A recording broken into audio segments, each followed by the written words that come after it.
एक पुराने शहर के बाहरी इलाके में एक बड़ी सी हवेली थी। लोग उसे भूतिया हवेली कहते थे और डर के मारे उसके पास भी नहीं जाते थे। कहा जाता था कि उस हवेली में एक भूत रहता है जो रात में अजीब अजीब आवाजें निकालता है। एक दिन 3 दोस्त, एक छोटा लड़का जिसका नाम वीर था, एक समझदार महिला जिसका नाम रिया था और एक साहसी आदमी जिसका नाम अर्जुन था, उस हवेली के बारे में सुनकर बहुत उत्सुक हुए। वीर को भूतों की कहानियां बहुत पसंद थीं, रिया को पुरानी इमारतों के रहस्य जानने में दिलचस्पी थी और अर्जुन किसी भी चुनौती से नहीं डरता था। तीनों ने मिलकर उस हवेली में जाने का फैसला किया। जब वे हवेली के अंदर पहुंचे तो हर तरफ धूल और मकड़ी के जाले थे। हवा में एक अजीब सी ठंडक थी। अचानक उन्हें एक धीमी सी आवाज सुनाई दी, कौन है यहाँ?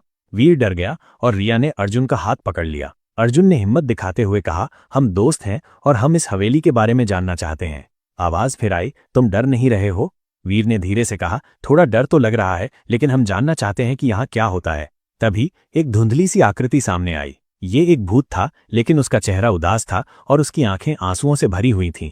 रिया ने पूछा, तुम कौन हो और तुम इतने दुखी क्यों हो? भूत ने अपनी कहानी सुनाई। उसने बताया कि वो इस हवेली का मालिक था और उसका नाम शेखर था। बहुत साल पहले किसी ने धोखे से उसकी हवेली और उसकी सारी दौलत छीन ली और उसे यहाँ अकेला छोड़ दिया। मरने के बाद उसकी आत्मा को शांति नहीं मिली और वो तब से इसी हवेली में भटक रहा है। शेखर ने कहा, मैं किसी को डराना नहीं चाहता, मैं तो बस अपनी खोई हुई चीजें वापस पाना चाहता हूँ। वीर, रिया और अर्जुन को शेखर पर दया आ गई। उन्होंने फैसला किया कि वे उसकी मदद करेंगे। तीनों ने मिलकर हवेली के हर कोने को छान मारा। उन्हें पुरानी किताबें, दस्तावेज और तस्वीरें मिली। रिया ने उन दस्तावेजों को ध्यान से पढ़ा और उसे पता चला कि शेखर के साथ सच में धोखा हुआ था। अर्जुन ने शहर के पुराने लोगों से बात की और उन्हें कुछ और जानकारी मिली। वीर ने अपनी तेज नजरों से हवेली के एक छिपे हुए कमरे में एक पुरानी संदूकची ढूंढ निकाली। उस संदूकची में शेखर के जमाने के कुछ कीमती कागजात और गहने थे जो उसकी संपत्ति के असली सबूत थे।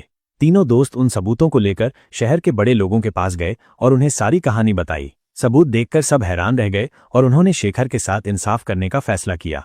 धीरे धीरे शेखर की खोई हुई संपत्ति उसके वारिसों को वापस मिल गई। जब शेखर की आत्मा ने ये सब देखा तो उसके चेहरे पर पहली बार शांति और खुशी दिखाई दी। उस रात जब वीर, रिया और अर्जुन हवेली में वापस आए तो उन्हें कोई अजीब आवाज नहीं सुनाई दी। हवेली में अब शांति थी। शेखर का भूत अब आजाद हो चुका था। अगले दिन हवेली के बाहर लोगों ने फूल और दिए जलाए। अब वो भूतिया हवेली नहीं बल्कि शांति वाली हवेली कहलाती थी।